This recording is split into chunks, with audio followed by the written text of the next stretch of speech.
No Justiça Legal de hoje você vai conferir uma reportagem sobre as doulas e como o serviço que elas prestam às famílias tem beneficiado a saúde das mulheres. No quadro Entrevista, recebemos o assistente social da comarca de Imaruí, Gustavo Meneghetti, que fala sobre o processo de criminalização de adolescentes pobres, negros e moradores da periferia no direito do sistema penal catarinense. E a partir de agora você vai ver a cobertura do evento sobre gestão de precedentes, que aconteceu no Tribunal de Justiça de Santa Catarina e contou com a presença de ministros do Superior Tribunal de Justiça. Olha só. A Academia Judicial realizou no auditório do Tribunal de Justiça de Santa Catarina o evento Gestão de Precedentes, STJ e Tribunal de Justiça, integrados pela eficiência na prestação jurisdicional. A gente vai dar um passo importante para a agilização dos processos. Esse sistema de agilização ele decorre de uma alteração no Código de Processo Civil, é uma ferramenta importante colocada à disposição dos tribunais de justiça. E agora, com a celebração desse convênio com o STJ, com certeza aquelas causas que são repetidas vão ser julgadas mais rapidamente. O presidente da Comissão Gestora de Precedentes do Tribunal de Justiça de Santa Catarina, o desembargador Carlos Adilson Silva, ressaltou a importância do tema para a segurança jurídica. É uma proposta que nos foi encaminhada pela presidente Laurita Vaz, do STJ, juntamente com o presidente da Comissão Gestora de Precedentes, ministro Paulo de Tarso Sanseverino, e também integrante da comissão, a ministra Sucete Magalhães, que tem por escopo a integração entre o STJ e o nosso tribunal no tocante à uniformização dos procedimentos na gestão administrativa e jurisprudencial dos precedentes, no resguardo da isonomia e da segurança jurídica. Os ministros do Superior Tribunal de Justiça, Paulo de Tarso Sanseverino, e a Suzete Magalhães foram os palestrantes convidados. E nós temos uma grande preocupação com os recursos repetitivos em todo o Brasil. E nós temos visitado os principais tribunais do Brasil para divulgar o trabalho que nós estamos realizando no STJ e, ao mesmo tempo, ouvir os tribunais a respeito das novas demandas de massa e das novas teses repetitivas.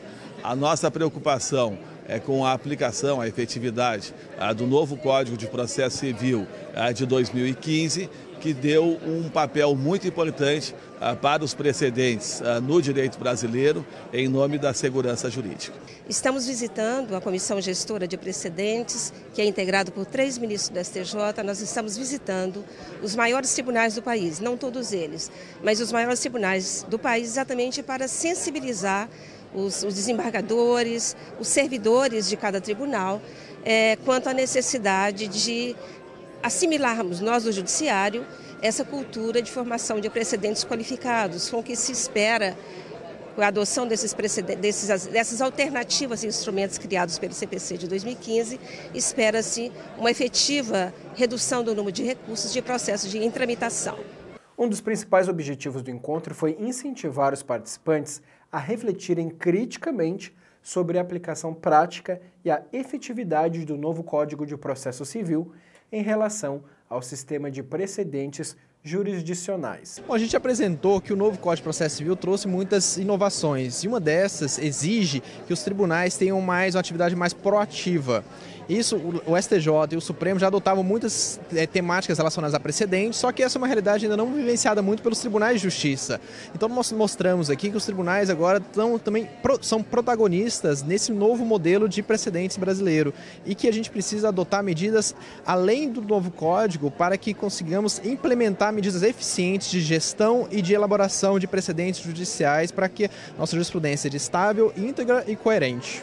Na plateia, um público de alto nível que enriqueceu o debate do evento. É o embasamento que a gente precisa para poder trabalhar com precedente, que é uma novidade ainda no nosso sistema, e nós temos que aplicar, está no Código do Processo Civil. Eu acho extremamente relevante ouvirmos ministros de tribunais superiores orientando, ensinando como usar precedentes. Para nós, da Defensoria Pública, é muito importante que os julgados dos tribunais superiores eles sejam sempre observados de modo a otimizar um melhor trabalho para aqueles que mais necessitam. Com a missão de oferecer conforto, encorajamento, informações e suporte emocional e físico, os serviços prestados pelas doulas têm se tornado cada vez mais requisitados em Santa Catarina. Veja um pouco mais sobre o trabalho dessas profissionais na reportagem a seguir. Fruto de uma gravidez planejada, o pequeno João, de apenas 2 meses, reflete no olhar todo o carinho e amor que recebe dos pais, Bruno e Suelen. Quando decidiram se tornar pai e mãe, o casal passou a procurar mais informações a respeito do assunto e foi quando conheceram o trabalho das doulas. O trabalho da doula, ele é um trabalho de apoio físico e psicológico, né? A minha médica também faz esse papel. Ela também estava ali junto comigo, me abraçou, me fez massagem, mas ela tinha uma outra função, né? Que seria fazer de tudo para esse gurizinho vir bem ao mundo. E a doula estava... O papel da doula era mais de me deixar bem, de me preparar, de me conectar para eu viver aquele momento que eu queria tanto. Bruno garante que o que foi repassado por essas profissionais que os acompanharam durante toda a gestação de Suelen foram fundamentais para que o momento do parto se tornasse ainda mais especial. Foi muito melhor do que eu esperava. Eu não sabia que num parto normal tinha-se tantas sensações diferentes num período de 16 horas que foi o trabalho da Suelen. Então foi fantástico saber que dói, que tem grito, que é assim, forte. Isso é diferente. Se eu tivesse entrado naquele processo de ajudar ela de manhã em casa, com os gritos, com as dores, com os incômodos, sem saber que aquilo ali acontece, de repente eu fosse me preocupar, ia querer ir para o hospital, ia deixar ela nervosa. E a doula, tendo nos informado desde o início da gestação, fez a gente ter o trabalho de parto mais tranquilo do mundo, fora as dores, que é normal, mas foi tudo muito normal assim durante o trabalho de parto. Convicta de que o suporte físico e emocional oferecido pelas doulas a deixaria mais segura e confiante, Suelen diz que não abriu mão do direito de tê-las por perto e hoje tem certeza de que tomou a decisão certa. Quando se fala em parto humanizado, o que eu acho importante é que o respeito à vontade da mulher seja feito. Isso é um parto humanizado. É o respeito à humanidade, né, da mulher, do marido, dos familiares. Então, no meu caso, eu quis ter um parto normal. E a doula me ajudou e me preparou para isso, né? Para eu viver o momento do parto tão esperado, da maneira como eu queria viver. Mas nem todos os profissionais da saúde em Santa Catarina apoiam a presença das doulas em estabelecimentos hospitalares. O Sindicato dos Médicos do Estado propôs uma ação que visava proibir a permanência delas durante o parto, por exemplo. Mas entendendo que as doulas não impedem ou interferem no trabalho dos médicos e enfermeiros, e sim auxilia a parturiente e os familiares, o órgão especial do Tribunal de Justiça julgou a ação improcedente por unanimidade. E julgar improcedente a ação. Está encerrada a sessão. Apesar da Associação de Doulas, né, ter proposto na sua manifestação temas que acabariam até extinguindo a ação sem o julgamento do mérito, né? Porque no nosso entendimento alguns requisitos da ação não estavam presentes. No entanto, o julgamento do mérito traz muito mais segurança jurídica para a lei, né? Porque ela já está assim solidificada como uma lei que não pode mais sofrer esse tipo de impugnação. Então, para a Associação de Doulas de Santa Catarina foi uma decisão muito importante, até mesmo mais relevante se a ação não fosse conhecida, não tivesse o seu mérito apreciado. Gabriela, que é presidente da Associação das Doulas de Santa Catarina e foi uma das profissionais que atendeu Suelen durante o processo de pré- e pós-parto, conta que o vínculo das doulas com as mulheres grávidas geralmente inicia no pré-natal e segue até depois da amamentação. O trabalho da doula, em especial, é um trabalho de prevenção de cirurgias desnecessárias, né? Quando as mulheres elas são informadas, a gente tem uma cultura muito forte da cesariana, elas são informadas, elas começam a ter uma opção de ter, então eu posso parir, então eu posso, né? Então as mulheres sendo informadas, elas conseguem ter mais opção. Então, nesse sentido, assim, essa lei reforçando, né, que as mulheres podem ser acompanhadas por doulas, os médicos talvez, ou os médicos, não só os médicos, todos os profissionais, porque eu acho que na verdade é uma falta de informação no geral para a sociedade, né, do nosso papel ainda. O objetivo é a gente ter um parto humanizado, um parto que é respeitoso, um parto onde a mulher seja protagonista, onde o bebê seja respeitado. Então, quando você tem um parto assim, onde a protagonista é a mulher e o bebê, onde eles são respeitados dentro do processo deles individual, você tem uma mulher com uma maior satisfação, uma vontade de se vincular com aquele bebê, né? Um ambiente, um espaço que promove isso, né? Que você possa ter esse contato pele a pele, a amamentação, esse tempo, né? Para a família se conhecer, né? Isso faz toda a diferença. Cláudia, que teve a experiência de contar com uma doula durante a gravidez de Helena, hoje com 2 anos de idade, revela que o acompanhamento dessas profissionais contribuíram de maneira positiva no eterno laço entre mãe e filha. A doula propicia um ambiente com respeito, com tranquilidade, com acolhimento, né? Ela traz a humanização do parto, que há muito tempo havia se perdido, e isso deixa o bebê muito tranquilo. Se a mãe está tranquila, consequentemente o bebê vai estar tranquilo. E a seguir, no próximo bloco, no quadro Entrevista, o nosso convidado é o assistente social da comarca de Imaruí, Gustavo Meneghetti, que veio conversar com a gente sobre o processo de criminalização de adolescentes pobres, negros e moradores da periferia, no âmbito do sistema penal catarinense. É rapidinho, a gente volta já.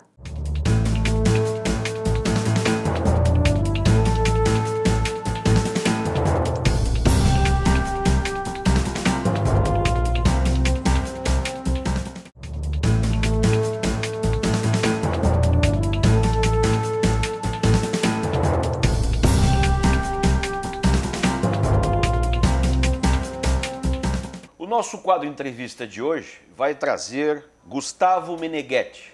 Ele é assistente social, é pós-graduado em assistência social e é doutor no assunto. O nosso tema de hoje será o sistema penal e a criminalização de adolescentes pobres, negros e moradores na periferia no âmbito do sistema penal catarinense. É um assunto, um título longo? Pois é, nós vamos tratar dele a partir de agora.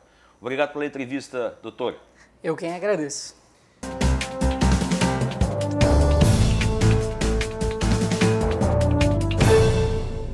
O senhor fez uma pesquisa na sua tese e vamos falar dela. A pesquisa foi realizada nas varas da infância e de juventude nas comarcas daqui, de Florianópolis, de Chapecó e Joinville. Exatamente. Foram ouvidas mais de 1.500 pessoas, né? Foram 40 processos, 20 processos de apuração de ato infracional, 20 processos de execução de medida socioeducativa, o que totaliza mais de 10 mil páginas processuais. Né? Então não teve nenhuma entrevista com o adolescente, com o juiz, com o promotor. Foi análise dos autos dos processos. Bom, diante disso tudo pesquisado, eu queria que o senhor nos explicasse um pouco do resultado desta pesquisa, deste sistema todo que foi verificado pelo senhor na pesquisa. Então, eu defendo uma tese um tanto quanto polêmica, né, de que o menor infrator, eu costumo dizer, o menor infrator não existe. Quando eu digo ele não existe porque esse rótulo não faz parte do seu ser social, né, ontologicamente. O que existe é um adolescente que, em determinado momento da sua vida, sob determinadas condições ou circunstâncias, praticou uma conduta que a lei penal define como crime. Para que esse adolescente ele se transforme num menor infrator, é preciso que ele percorra todo o caminho da criminalização juvenil, sendo objeto de controle da polícia, do judiciário e do sistema socioeducativo, que vão, cada qual, gradativamente, cumulativamente, aplicar o rótulo de menor infrator para esse adolescente, a tal ponto que, quando ele chegar no final desse processo, ele próprio vai se reconhecer como esse rótulo e tende a se comportar como se assim fosse. E a minha pesquisa mostrou exatamente isso, como se dá o processo de produção desse menor infrator, assim estigmatizado, no âmbito do sistema penal catarinense. Né? Como que um adolescente pobre, um adolescente negro, que mora na periferia, ele se transforma num menor infrator. Doutor, nós estamos falando de um mesmo problema, que é a marginalidade, tanto do maior de idade como do menor de idade, né? Mas aqui trata-se de uma infração e não de um crime. Na prática, menor e maior de idade se comportam da mesma forma do ponto de vista desta penalidade? Veja bem, o pressuposto da minha pesquisa, que eu extraio do campo da criminologia, ele considera que há um deslocamento do objeto de análise. A criminologia positivista analisava o criminoso, o delinquente, enquanto um sujeito patológico, anormal, e buscava os determinantes, os fatores que levavam a esse sujeito a cometer um crime. A criminologia crítica, a qual eu me filio, ela desloca o objeto de estudo, que deixa de ser o sujeito infrator, o criminoso, e passa a ser o próprio sistema penal e a criminalização juvenil. O que o sistema faz com o adolescente não é diferente do que ele faz com o adulto. Apenas o parâmetro legal é que muda. Você tem o direito penal para criminalizar o adolescente, o adulto, e você tem o direito da criança e do adolescente, que é utilizado para criminalizar o adolescente. Mas, basicamente, não existe uma distinção, nem do ponto de vista do que leva essas pessoas a cometerem condutas que a lei penal considera como crime, nem do ponto de vista da resposta que o Estado dá, que é uma resposta essencialmente punitiva, tanto de um lado quanto de outro. Parece ser punitivo, mas o que diz a nossa Constituição, aquilo que é a ideologia dela, é da recuperação, né? E no menor, na reeducação. Nós conseguimos fazer isso? Veja bem, na minha pesquisa, eu peguei os processos de execução de medida socioeducativa e eu fiz uma leitura de trás para frente. E porque era uma agonia, eu ia além dos processos, e eram processos longos, 300, 400 páginas. À medida que eu ia além do processo, eu ficava imaginando o que vai acontecer com esse adolescente lá no final, depois que ele cumprir a sua medida. E lendo os processos de trás para frente, verificando o que aconteceu com esse jovem, o que eu identifiquei? Jovens já com 18 anos presos, em situação de rua, vendendo drogas e alguns até assassinados. De maneira que é difícil imaginar, pelo menos no que diz respeito às medidas de internação e semi-liberdade, que foram as que eu me aprofundei, é difícil imaginar que ela recupere o adolescente. E nesse sentido a gente poderia falar de um fracasso da medida. Mas eu me pergunto, será que realmente é um fracasso? Será que de fato essa medida tem por objetivo recuperar esse adolescente? Ou ela acaba consolidando aquele rótulo de menor infrator e determinando um destino cruel para esse adolescente e que não tem impacto nenhum na redução da violência? Bem, nós temos uma ideia da concepção e o discurso utilizado pelo Estado, né, para explicar o que está fazendo com este menor que está diante de uma infração. Esta justificativa que o Estado dá, ela pode ser teórica. Como é que ela é entendida pelos especialistas, como o senhor, por exemplo, que pesquisou, foi estudar isso? É plausível o que o Estado vem dizendo a respeito do que está fazendo? Veja bem, a gente tem a concepção de que o problema para resolver a violência é mais violência. É o que se chama de eficientismo penal. Então a gente pede mais polícia, mais prisões, pena de morte legalizada, porque ilegalmente ela já existe. A gente pede uma avalanche de punição. O Brasil tem a terceira maior população carcerária do mundo, são 720 mil presos.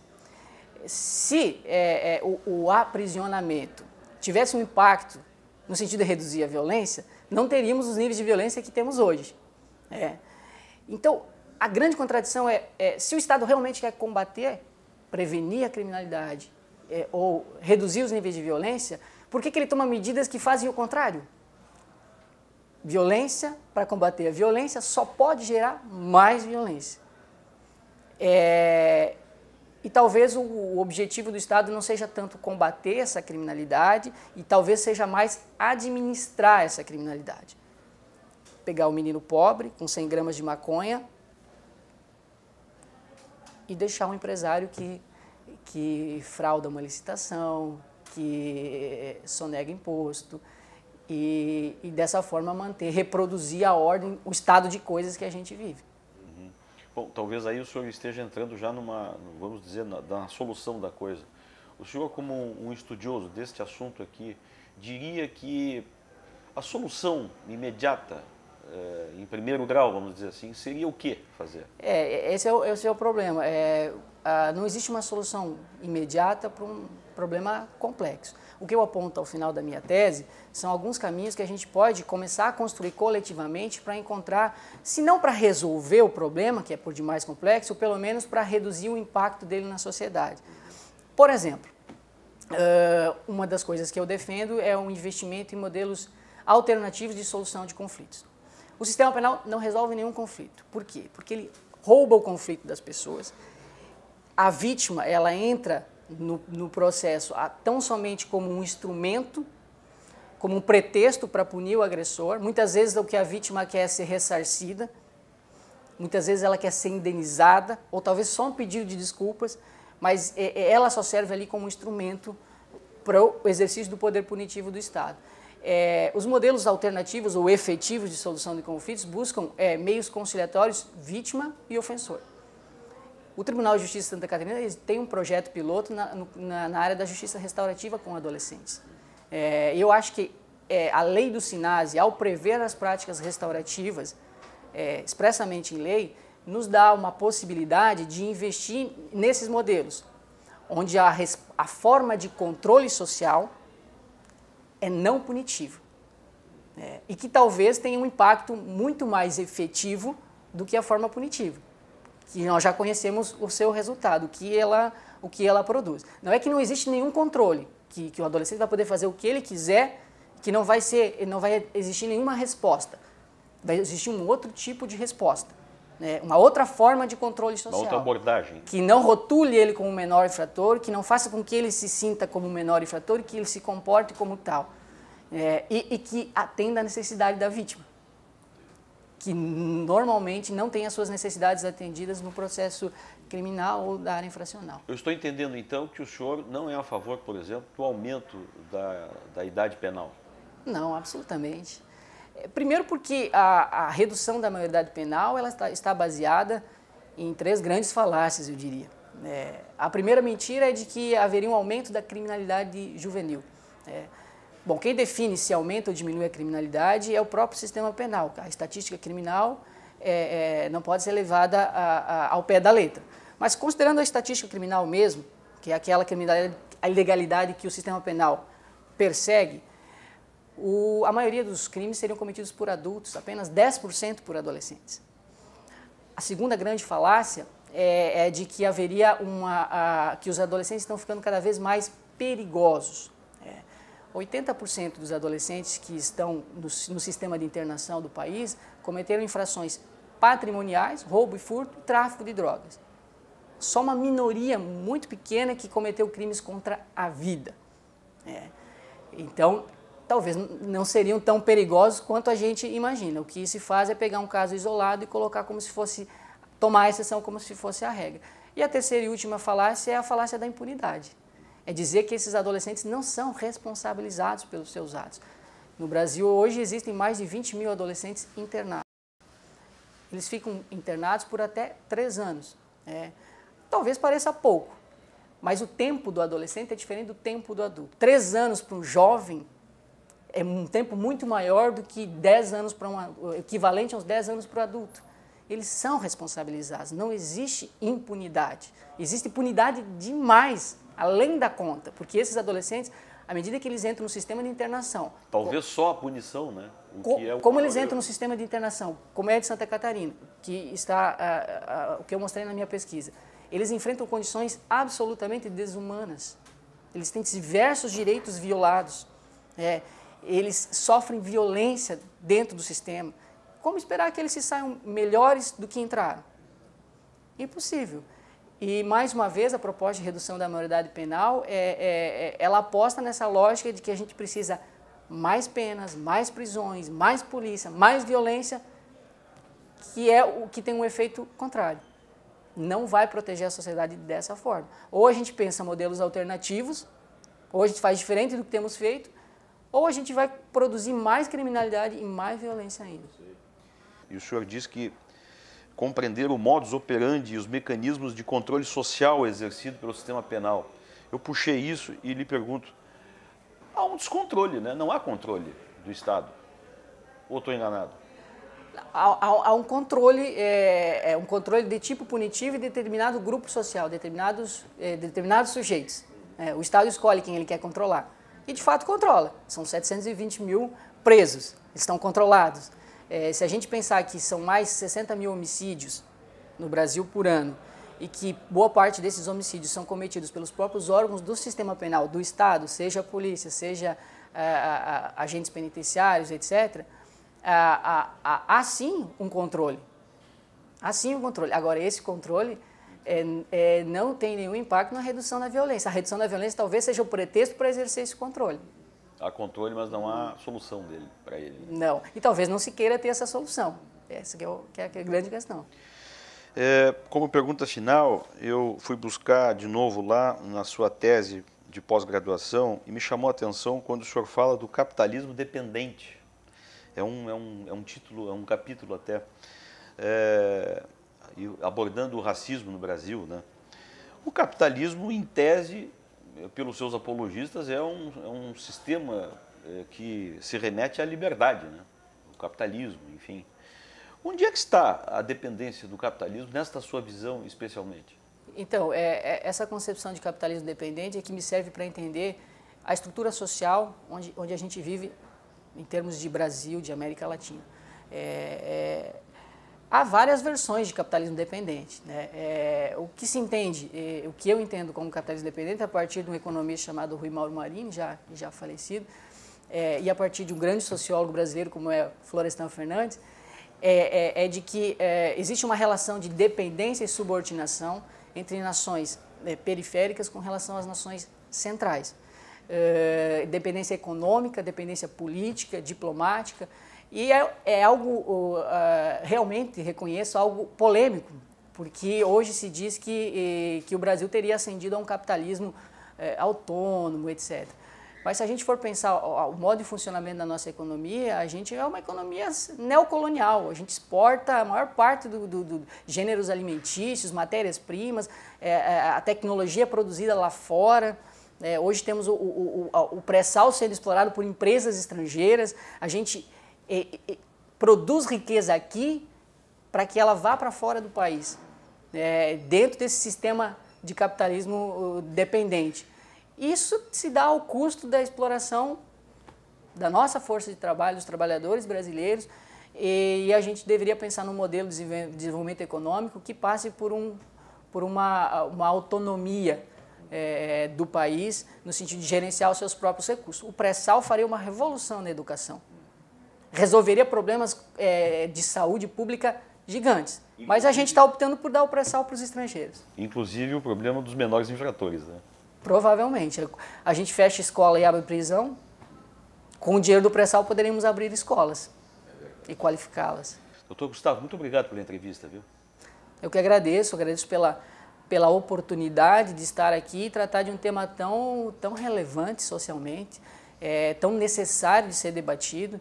E é óbvio que as minhas posições não são as posições mais corretas ou verdadeiras.